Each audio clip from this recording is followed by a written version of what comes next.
A media company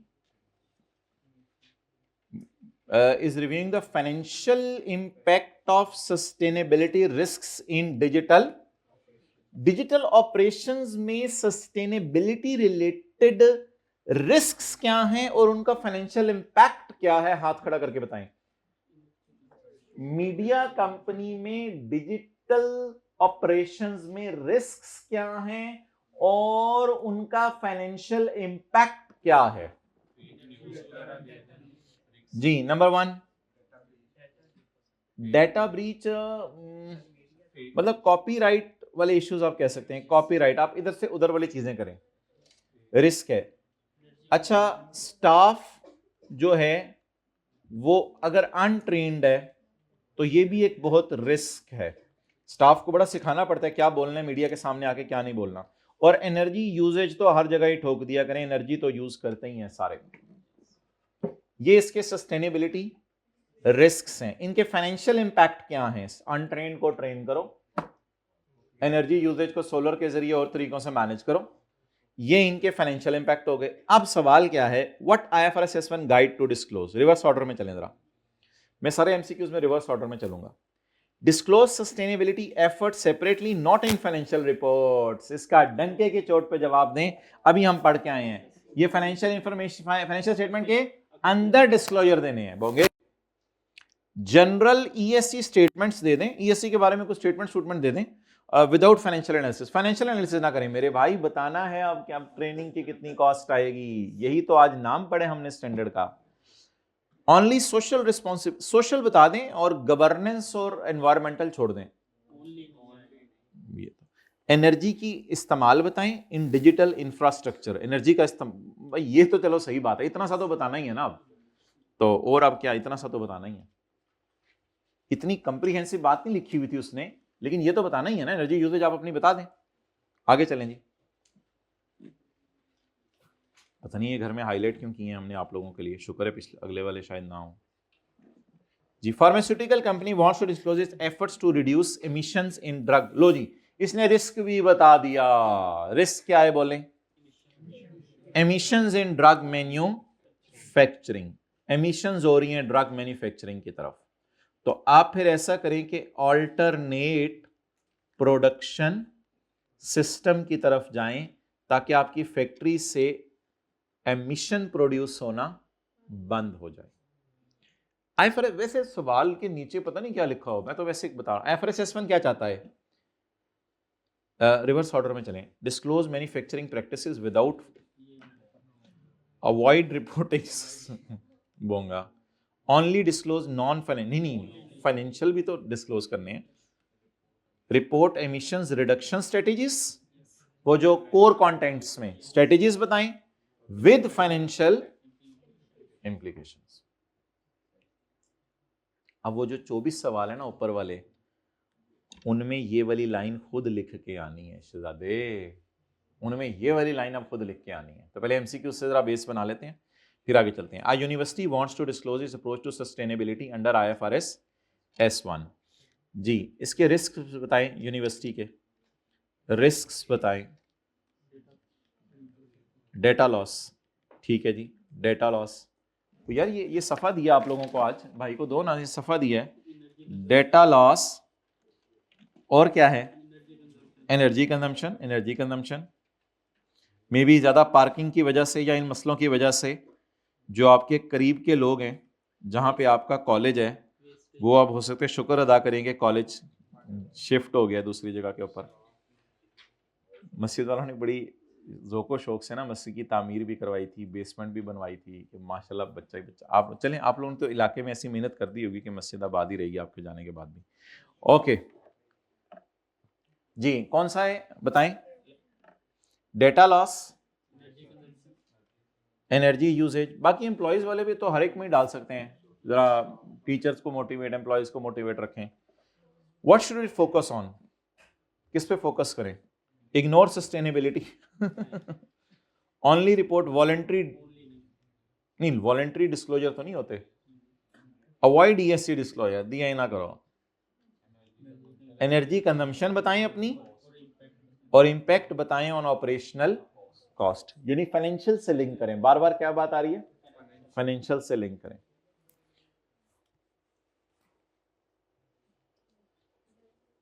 नहीं options तो ना देखा करें ना, पहले तो मुझे बताया करें ये मसला क्या है। अब beverage company wants to disclose its sustainability efforts in reducing packaging waste, तो इसको इसके लिए स्ट्रेटेजी क्या बनाएं? पैकेजिंग वेस्ट क्या होता है? पैकेजिंग वेस्ट यानी बीवरेज कंपनी अगर जूस बेच रही है तो जूस का जो डब्बा है उस डब्बे को बनाने में कुछ ना कुछ कटिंग जाया हो जाती होगी, तो that is called as waste.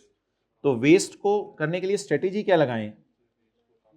ऐसे प्लांट बनाएं जो कि एफिशिएंट हों, यानी वेस्ट कम करें, या स्टाफ को ट्रेन करें ताकि वो वेस्टेज का ख्याल रखे। और आगे चलें, हाँ रिसाइकिल करें वेस्ट को भी तो रिसाइकिल किया जा सकता है। वेस्ट को जब दूसरे लोग रिसाइकिल करते हैं तो हम खुद रिसाइकिल कर लें। ये स्ट्रेटेजीज हैं to mitigate the risk. Okay, now tell report waste reduction strategies and financial benefits. हाँ तो बात सही लग रही है। General sustainability commitment without financial only disclose water usages not packaging wastage. क्यों? No reporting necessary. ये तो मोंगी मारता है, पता नहीं, मुझे लगता है कि ऐसे ही इसने उससे एमसीक्यू बन नहीं रहे थे उसने बना दिए हैं। ये तो सोचना भी नहीं पड़ा किसी एक पे भी। अ real estate company is assessing the impact of climate change on property values. मुझे ये लग रहा है कि इसने प्रॉपर्टीज रेंट पे दी हुई है। अगर रियल एस्टेट ने प्रॉपर्टीज बेच दी हुई है फिर तो रिस्क एंड रिवॉर्ड ट्रांसफर हो गए हैं, फिर हमें क्या। या अगर कोई प्रॉपर्टीज हमने अनसोल्ड रखी हुई है अपनी इन्वेंट्री में, दो किस्म की प्रॉपर्टीज होंगी ना, एक तो प्रॉपर्टीज हमारी अनसोल्ड पड़ी होंगी और एक पड़ी होंगी फॉर रेंटल्स। ये प्रॉपर्टी वाले भी अखीर लोग हैं, ये लैंड को इन्वेंट्री में शो कर रहे होते हैं। अच्छा जी, a real estate company is assessing the impact of climate change on property value. जी रिस्क बताएं क्या है? Climate change. ठीक है, क्लाइमेट चेंज, नमी आ जाती है, सैलाब आ जाता है और आ जाता है। इसको मैनेज कैसे करें? मैनेज स्ट्रॉन्ग बिल्डिंग्स को, पता नहीं कैसे मुश्किल सा लफ्ज़ हमने पढ़ा था, क्या पढ़ा था? Resilience, strengthen asset resilience. ये क्या होता है स्ट्रेंथन एसेट रेजिलियंस? स्ट्रेंथन करें एसेट रेजिलियंस, बिल्डिंग इस्तेमाल के काबिल हो बेहतर तरीके से। ठीक है, आगे और कैसे मैनेज करें? आसान सा हल जो सारे बताते हैं, change location for few buildings at least, सबके लिए नहीं कर सकते तो कुछ ना कुछ बाहर निकलें जरा अपने इलाके से। सेफ्टी मेजर्स चलो ले लो, ठीक है, क्लाइमेट के एतबार से safety measures. Report sustainability factor only if legally, नहीं लीगल रिक्वायरमेंट जरूरी नहीं है, बस अब जब आप स्टैंडर्ड को फॉलो कर रहे हैं फिर लीगल रिक्वायरमेंट है या नहीं आपने फॉलो करने हैं। ओनली डिस्क्लोज रेंटल प्राइसेस, ये पता नहीं कौन से डिस्क्लोजर शुरू हो गए, हमने तो रिस्क एंड अपॉर्चुनिटीज बतानी है। Avoid climate, report climate risk affecting long term property valuation. Telecom provider wants to disclose its ESG strategy के एनवायरमेंट, सोशल और गवर्नेंस रिस्क्स क्या है? ESG रिस्क्स क्या है एंड मिटिगेट करने की स्ट्रेटेजी अंडर IFRS S1। इसके डिस्क्लोजर देना चाहता है, दे दे फिर, मुझे क्या पूछ रहा है। अच्छा, विच एस्पेक्ट इज मोस्ट रेलेवेंट, सबसे ज्यादा किस चीज पे फोकस करे? जनरल स्टेटमेंट्स दे दे विदाउट फाइनेंशियल एनालिसिस। भाई अभी आपको वो सारा दिखाया है ना जिसमें हमने बताया था कि फ्लड आया तो इम्पेयरमेंट लॉस हुआ इतने का, और सोलर खरीदने थे उसके लिए इतना कैपेक्स हुआ, वो सारा दिखाना है, बताना है, विदाउट फाइनेंशियल एनालिसिस तो नहीं। Only community engagement programs, community को जो इंगेज करे वो बता दो, एनवायरमेंट को डैमेज करे वो खैर है। कम्युनिटी तो सोशल में है ना सिर्फ, तो ओनली सोशल तो नहीं। पर्सनल ओपिनियंस बोर्ड की दे दो वैसे इसमें। Energy efficiency of data centres infrastructure, data centres जो मैंने अब बनाए हैं अपने डेटा सेंटर्स, वो कैसे बिजली को कम प्रोड्यूस कर रहे हैं, कम यूज कर रहे हैं। मतलब a clothing brand is facing sustainability risk due to unethical labour practices. Unethical labour practices कौन सी होंगी वैसे? Child labour. अच्छा, और unethical labour practices, wastage, wastage नहीं, वेस्टेज बाय लेबर नहीं, अनएथिकल लेबर प्रैक्टिस। चलो ठीक है, आगे चलो फिर, unethical labour practices, unfair wage bias, unethical. अच्छा, ये लोग कह रहे हैं कि अनफेयर लेबर प्रैक्टिसेस से मुराद ये नहीं है कि हम क्या कर रहे हैं, अनएथिकल लेबर, लेबर कुछ नहीं, हम ही गलत क्या कर रहे हैं, यही होगा ना, हमने क्या गलत किया लेबर के साथ। Unethical labour practices in its supply chain, supply chain के तो बताएं हमने क्या और क्या गलत किया, डिस्क्रिमिनेशन, डिस्क्रिमिनेशन, मिस यूज, घर के काम करवा लिए, ठीक है ठीक है, अनएथिकल लेबर प्रैक्टिसेस, मालिश करवा ली, ठीक है, पता नहीं क्या क्या किसका।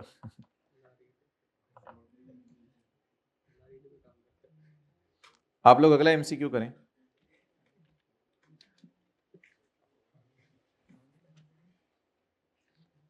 ये तो हो गया ना सॉल्व, सॉल्व तो ये भी हो गया होगा, उससे अगला कर लें।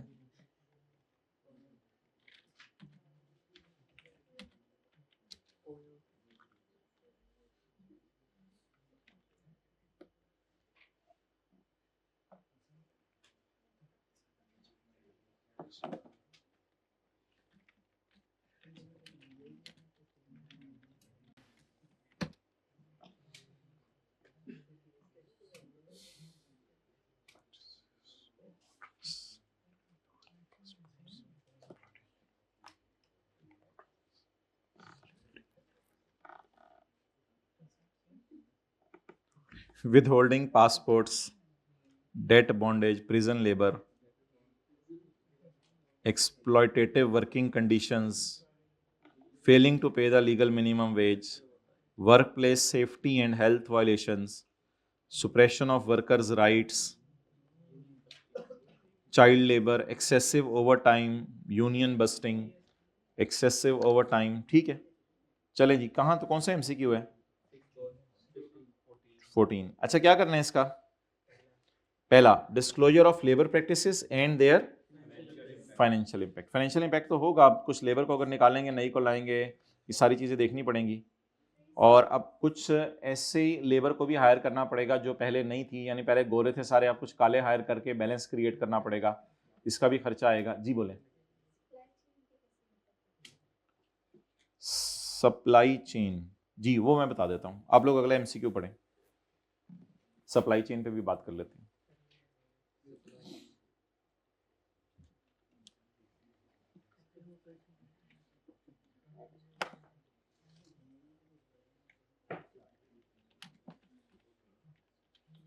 अगले सारे कर लें। असल में सप्लाई चेन का लफ्ज़ जो है ना, मैंने कई जगह कल देखा है, मैं उसको डिस्कस भी करना चाहता था, लेकिन वो असल में हमारी किताब में नहीं दिया हुआ, तो इसलिए आई कैप से बस फिर इधर यूज़ हो गया गलती से।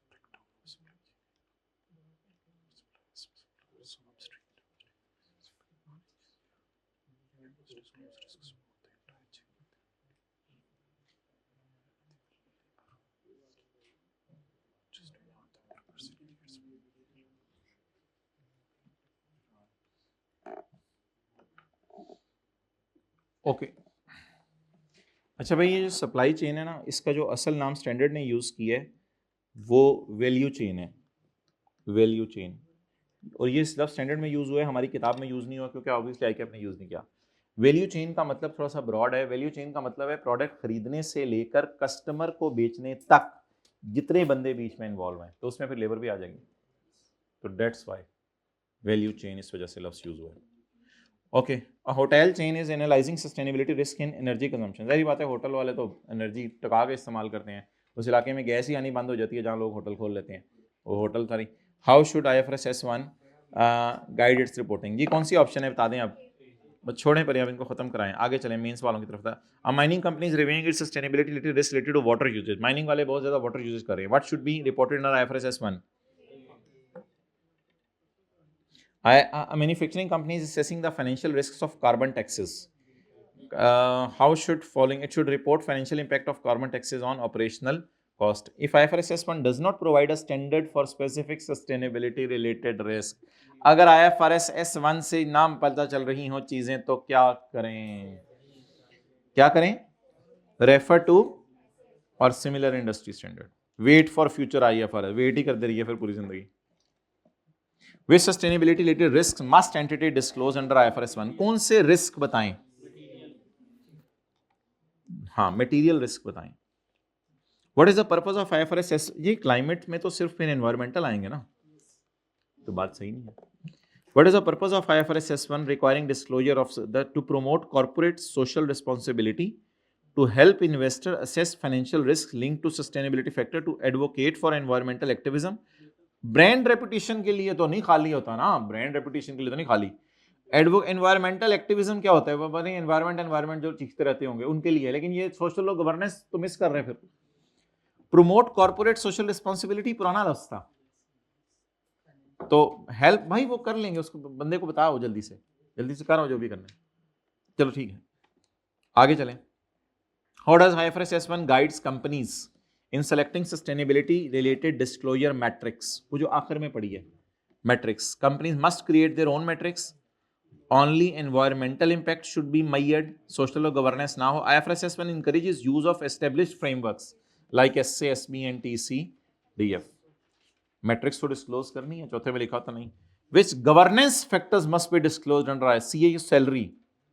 और भाई तो कंपनी लॉ शुरू कर छड़े तुसी, क्या डिस्क्लोजर याद करा दिया, चीफ एग्जीक्यूटिव रिम्यूनरेशन और board oversight of sustainability matters. Board कैसे देख रहा है सस्टेनेबिलिटी को? Employee trainings, internal company politics.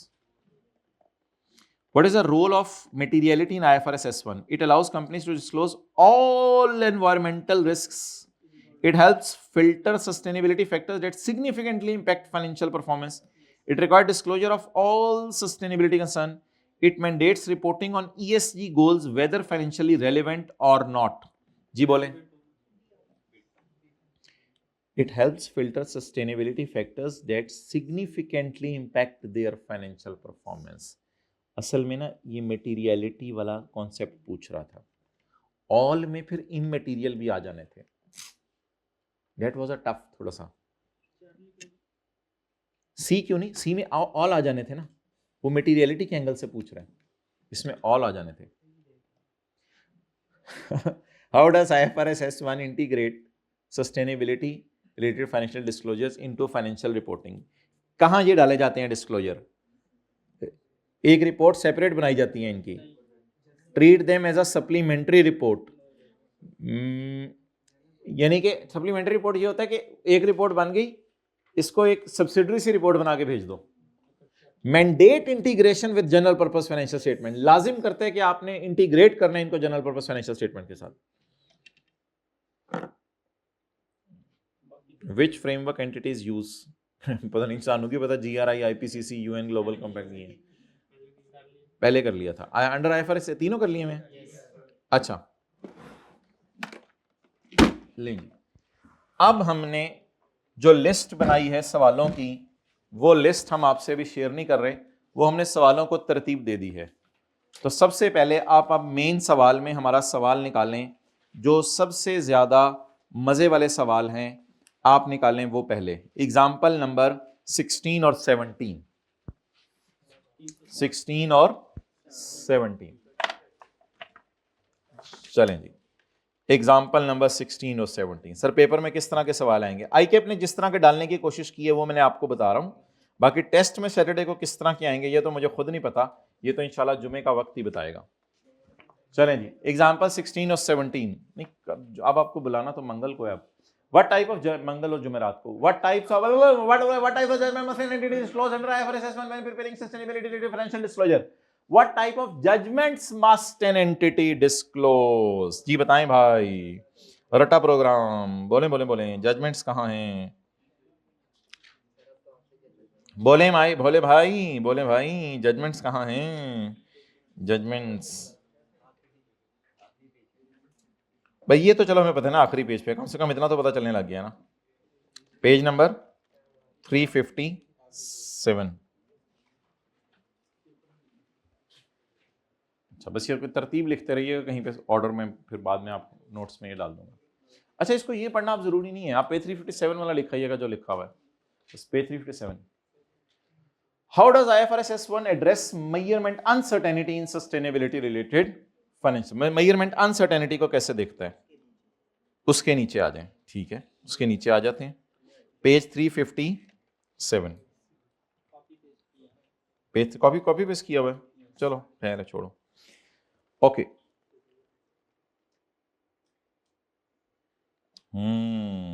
अच्छा अच्छा अच्छा अच्छा अच्छा। अब आप हजरात जो है एग्जाम्पल नंबर 18 उसके नीचे पुत्र वाले सवाल आ रहे हैं, ठहर जो ऐसी दी तैसी बच्चियां दी। पेज 350 इंशाल्लाह आप लोगों को, तो आप लोगों को वैसे जो सवाल आएगा ना वो मैं अगली दफा वालों को कराऊंगा, मैंने सोचा हुआ है। आप लोग आना क्यों नहीं, निकाल दिया है क्या अपने ये सिलेबस से सस्टेनेबल? अच्छा इसने पेपर बनाया, ओके ओके ओके। अब आप हजरात निकालें जी एग्जाम्पल नंबर 6। यार ये आइंदा किताब में इसी तरतीब में डलवा देना। Example 6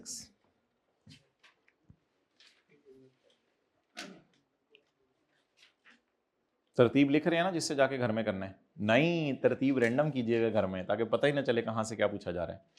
example 6, the board of directors of a corporation wants to ensure strong sustainability governance.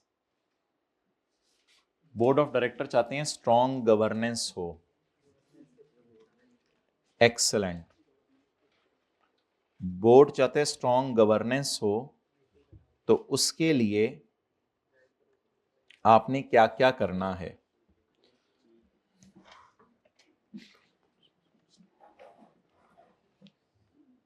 ये सारी चीजें करनी है। इन सारे सवालों के बेहतरीन जवाब मैं इंशाल्लाह आपको आज रात तक भेजूंगा दोबारा। ये तो हमने आईकेएफ वाले जवाब डाले हुए हैं हमारे, उससे जो लिंक हुए होंगे, इसने जिस तरह जवाब डाले हैं इसने पता नहीं इधर उधर से उठा के डाले हैं, तो किताब से लिंक हुए हुए जवाब हम आपको इंशाल्लाह भेजेंगे। जी मुझे बताएं, सवाल बताएं, सवाल। The board of directors of a corporation wants to ensure strong sustainability governance. तो ये क्या भी लाइन बता दें, लेकिन स्ट्रॉन्ग गवर्नेंस असल में इन चीजों से आएगी, गाइड करें, सुपरवाइज करें, कमिटीज बनाएं, मैनेज करें, मैनेजमेंट को रिस्पॉन्सिबल करें। डन, चलें जी निकालें जी एमसीक्यू नंबर, ये सॉरी सवाल नंबर 12 टू निकालें। 2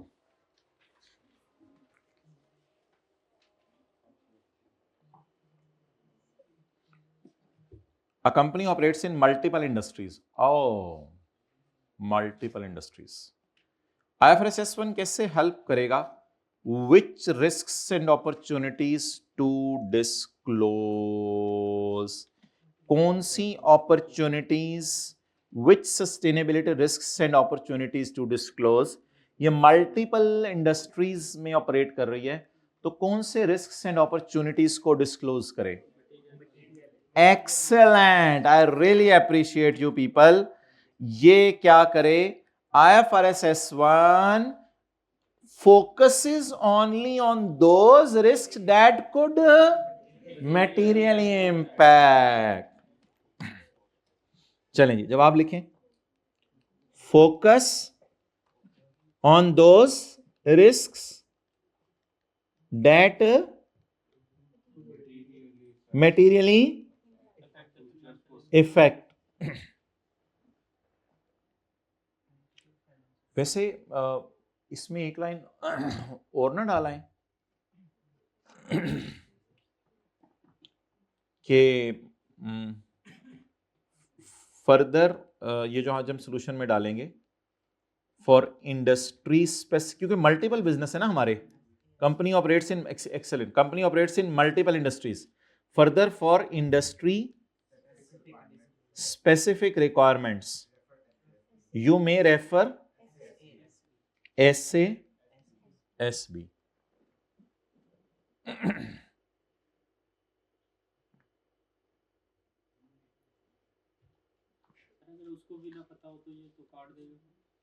नहीं, उसको पता होगा मेरे भाई, ऐसे ये अंडर एस्टिमेट ना करें।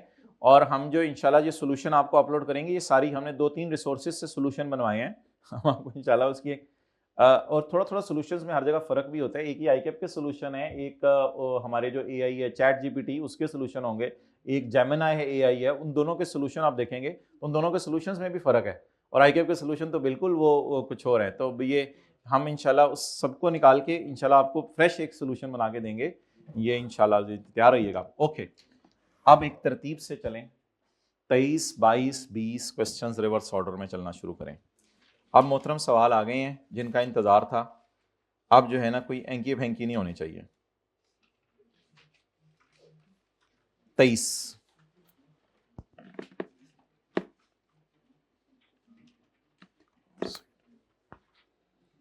जी मोहतरम, जी मोहतरम।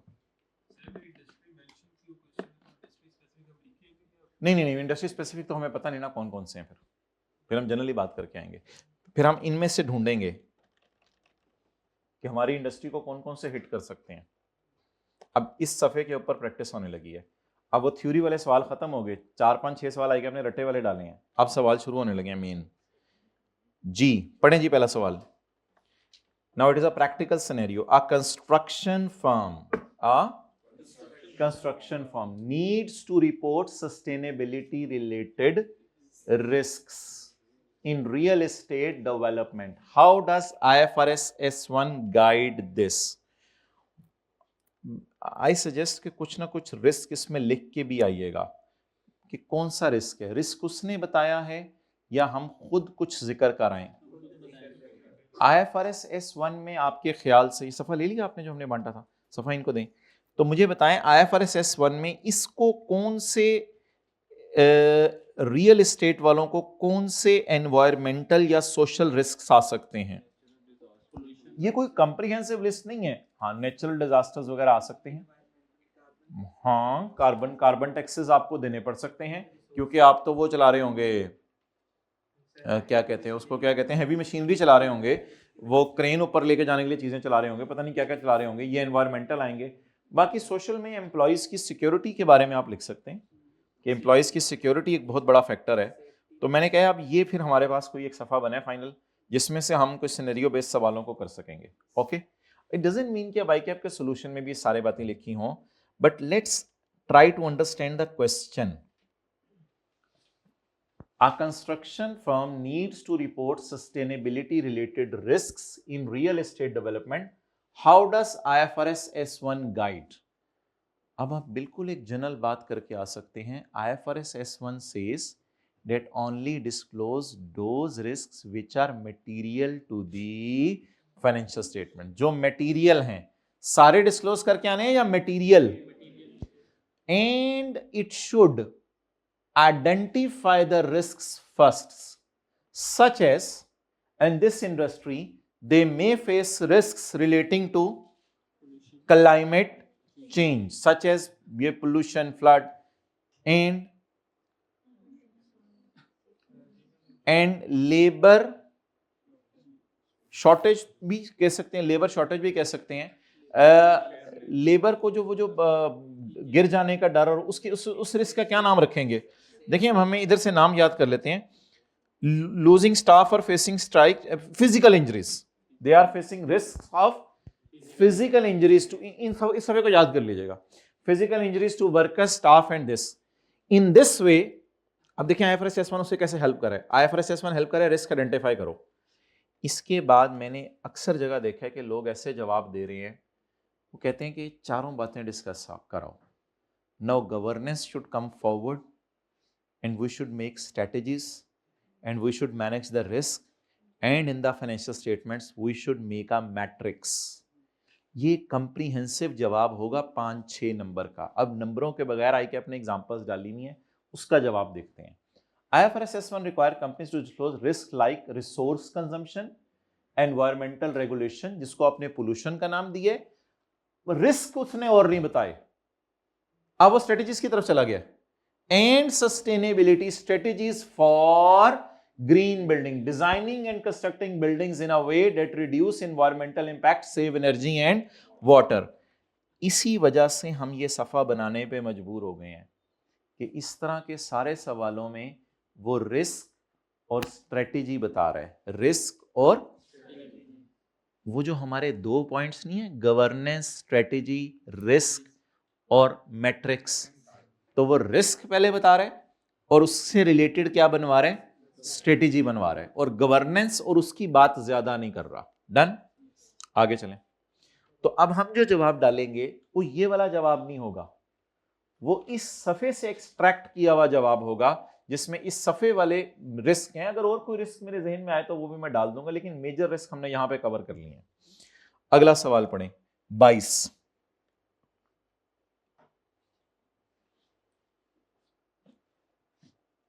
अच्छा, इसमें मैंने आपको 23 में क्या किया, जनरल गाइडेंस में तो लिख लेना, मटीरियलिटी के बारे में लिखें. रिस्क मोटे मोटे कौन से, एनवायरमेंटल और स्टाफ इंजरी वाला, और उसके लिए strategy, safety equipment, green energy produce करना. आप सोलर और उन चीजों की तरफ चले जाएं. ये 2-3 चीजें डिस्कस करके आए. इसमें मादरत ये नजर नहीं आ रहा, ये क्या लिखा हुआ है, materiality, risks, environmental, staff injury, strategies. Strategies क्या बनानी है. अब ये सारा एक ही रिदम चल रहा है सवालों का. An airline wants to disclose its fuel efficiency strategy. बस सॉर्ट ऑफ स्ट्रेटेजी है. अब इसने रिस्क बता दिया है, अब रिस्क तो ना बताइएगा, मैं बता दिया ना. फ्यूल एफिशिएंसी, फ्यूल एफिशिएंसी में क्या है कि फ्यूल ज्यादा इस्तेमाल कर रही है, अब उसको एफिशिएंटली इस्तेमाल करना चाहती है, तो इसके लिए वो स्ट्रेटेजी बनाना चाह रही है. तो how does IFRS S1 help. IFRS S1 mandates disclosure such as carbon emissions and rising fuel cost. Airline should make efforts to improve fuel efficiency. कैसे? And transition to sustainable aviation fuel. उत्तर. अब ये वाली चीजें मैं कह रहा हूं ICAP को नहीं डालनी चाहिए थी. उस सानू की पता कि उधर फ्यूल एफिशिएंसी के लिए उन्होंने कोई सस्टेनेबल एविएशन फ्यूल निकालने में है. इट इज अ फ्यूल, ये तो फिर मैंने ब्रैकेट में खुद डाले आपके समझने के लिए. It is a low carbon alternative to conventional jet fuel. अब ये इस तरह तो ये तो शायद मुझे लगा है उसने कोई SASB उठाया है और SASB से उठा के सवाल डाल दिया और बताया कि इस फ्यूल को कैसे मैनेज करो. वरना हमें पेपर में बैठ के कैसे पता चल रहा है कि वो फ्यूल इस्तेमाल करें, तो फ्यूल को कैसे इस्तेमाल करें. हमने तो कहना है उतने पेट्रोल से ही जहाज उड़ाएं. तो सॉर्ट ऑफ 2-3 ऐसे सवाल हैं जो आउट ऑफ सिलेबस टाइप हैं. सोलर प्लेटें जहाज पे लगा दें, वो तो नहीं लगेंगी. आगे चलें. MCQ ना, ये सवाल नंबर 21 ही कर लें, 21 कर लें. An agriculture business faces risks from climate change. अच्छा, रिस्क बता दिए. अब रिस्क बता, सेक्टर का नाम बताया या सेक्टर के अंदर उसका रिस्क भी बताया है. रिस्क क्लाइमेट चेंज का है और एग्रीकल्चर बिजनेस है. अब ये देख लें, एग्रीकल्चर बिजनेस में रिस्क को मैनेज करने की जो स्ट्रेटेजी है वो आपको मिल रही है, नहीं मिल रही है तो खुद सोच लें. बताएं रिस्क क्या है हमारा. क्लाइमेट चेंज हो रहा है, तो क्लाइमेट डैमेज, हीट ज्यादा हो रही है, फसलें नहीं प्रोड्यूस हो सकेंगी, और कोई मसला होगा, सैलाब आ जाएगा, ज़लज़ला आ जाएगा. क्या करें इसको, strengthen asset resilience bye flood protection. ये तो मेरा नहीं ख्याल, एसेट तो है नहीं फसलें. हीट रेजिस्टेंट इक्विपमेंट तो यहाँ कुछ समझ नहीं आ रहा फसलों में. इंश्योरेंस कवरेज चलें लिख सकते हैं. And relocating the operations from high risk area, high risk area से रीलोकेट कर दें, जिसकी वजह से आपकी एनवायरमेंटल रिस्क को मैनेज करने की स्ट्रेटेजी सामने आ जाए. अब सवाल क्या है, सोलर एग्री ठीक है, कोई मसला नहीं, सोलर एग्री, लेकिन वो असल में अगर आप ऑलरेडी कोई मशीन्स इस्तेमाल कर रहे हैं जिससे चीजें धुआं प्रोड्यूस हो रहा है तो फिर ठीक है. ट्रैक्टर ऐसे आपने चलाए हुए हैं. हाँ IFRS S1, अच्छा how does IFRS 1 apply, IFRS S1 कैसे अप्लाई करेगा? आप वो बात बेशक डाला करें, IFRS S1 says that in relation to the risk of climate change we should give the material disclosures देने हैं, and the risk being identified here is climate change. So to mitigate these risks, the entity should discuss about the governance issues, its strategies, and its risk management procedures and a metrics. In this specific scenario, the strategies which can be appropriate is to shifting the location where there is more risk of climate change to an area where there is, कहानी तो हम छेक सकते हैं, where there is less risk of climate change. या फसलों में कोई डाइवर्सिफिकेशन कर ले, पता नहीं ये लिखा होगा या नहीं. IFRS requires companies to disclose climate related risks that impact financial stability, that impact materially the financial stability. The agriculture business should report mitigation strategies such as adaptive farming techniques. ओ भाई ये ना अब लिखाइएगा, ये हमें क्या पता यार ये adaptive farming techniques क्या होती हैं, या फिर रट्टा मारेंगे 2-3 सवालों के अंदर, इधर adaptive farming techniques और इधर पता नहीं कौन सा sustainable aviation fuel. दीवाना ही होगा अगर इस तरह का सवाल डाल दिया. एफिशिएंट वाटर में alternative crop investment, reduce dependence on single crop, वो जो मैंने एंड पे बात की आपसे, तो ये कर दें. और लोकेशन चेंज करें, एरिया चेंज करें जहां क्लाइमेट इश्यूज कम हो. जमीनें इधर से बेच के उधर खरीदें जाके. रिस्क्स आइडेंटिफाई करें. और आगे जी, a car manufacturing is transitional phase चल रही है टू इलेक्ट्रिक व्हीकल्स. पहले उनकी व्हीकल्स प्रोड्यूस करती थी धुआं, लेकिन अब गाड़ियां जो बनाते हैं वो धुआं प्रोड्यूस नहीं करती, वो बिजली से.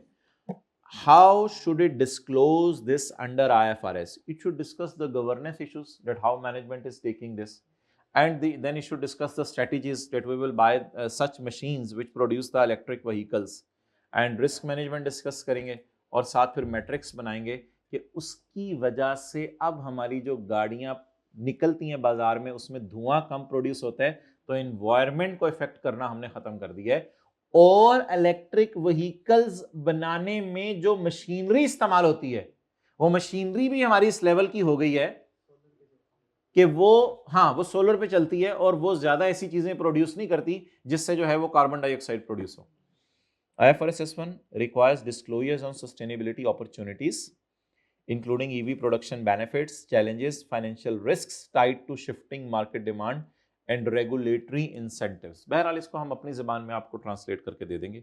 आगे चलें. Pharmaceutical company wants to disclose sustainability risks related to, नहीं बताए रिस्क्स. ड्रग ही प्रोड्यूस करते हैं और क्या करते हैं ये, तो ड्रग प्रोड्यूस करना तो बस फार्मास्यूटिकल का काम है. What should it consider? तो it should consider its material disclosures. पहले तो वो जो एक लाइन लिख के आनी है तो वो इंशाल्लाह सेट फॉर्म में आपको लिख के देंगे आज. और उसके बाद ये क्या क्या करे, it should identify the risks relevant to drug production. For example there may be new laws. अपनी तरफ से आईकेप ये लाइनें डाल रहे हैं, अभी पिछले सवाल में भी न्यू लॉज डाला है. There may be new laws to stop the pollution, or the drug manufacturing company may be using more water or other raw material which is scarce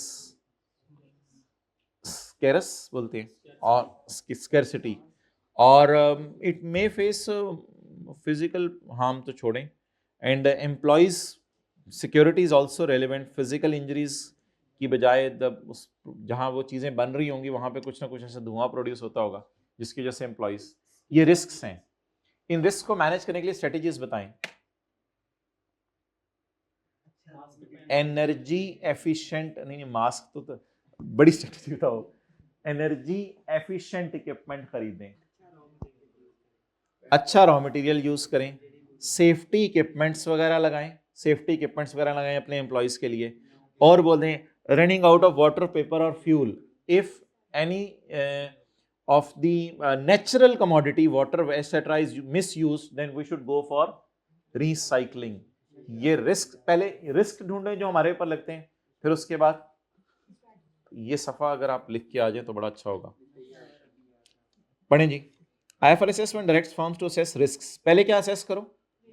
Such as supply chain disruptions. Such as supply chain disruptions. इसको मैं यही ना डाल दूं, supply chain disruptions out of water, out of paper, out of fuel, out of raw material. हमारे suppliers disruption ना करें. And environmental concerns in production. Environmental concerns in production नहीं, आप exact लिख के आइएगा. These are the concerns in productions. Maybe new laws. और and पे क्या लिख के आइएगा? The company should report strategies. Strategies ने नहीं बताई, strategies खुद लिख के आइएगा. Strategies. और कौन सा हो गया? 18वां हो गया, 17वां हो गया, 16वां हो गया, 15वां. अब multinational company operates in multiple regions. पूरी दुनिया में ऑपरेट कर रही है with different ESG regulations. हर मुल्क में अपने अपने रेगुलेशन है. What does IFRS S1 address this? मोटी जो दो बातें हैं वो तो बता के आइएगा ना, कि ये स्टैंडर्ड कहता है कि आपने कौन सी चीज़ों के बारे में बात करनी है. मटेरियल सारे मुल्कों में. दूसरा, अगर आपके मल्टीपल बिजनेसेस हैं तो बेहतर है कि वो क्या है, SASB के अगर कोई इंडस्ट्री स्पेसिफिक स्टैंडर्ड हैं वहां से भी आप हेल्प ले लीजिएगा. इसके बाद आप फिर कंट्री वाइज रिस्क्स को आप आइडेंटिफाई करें. हर कंट्री में क्या रिस्क है depending upon the regulations and plans of government. हर कंपनी के depending upon identify the risks in each country. Climate risks may be different in different countries. Environmental pollution fines may be different in different countries. इस सब को, क्योंकि multinational लफ्ज़ लिख दिया ना, मल्टीपल रीजन्स के अंदर ऑपरेट कर रही है. And accordingly each risk should be mitigated by making a proper strategy relevant to that risk.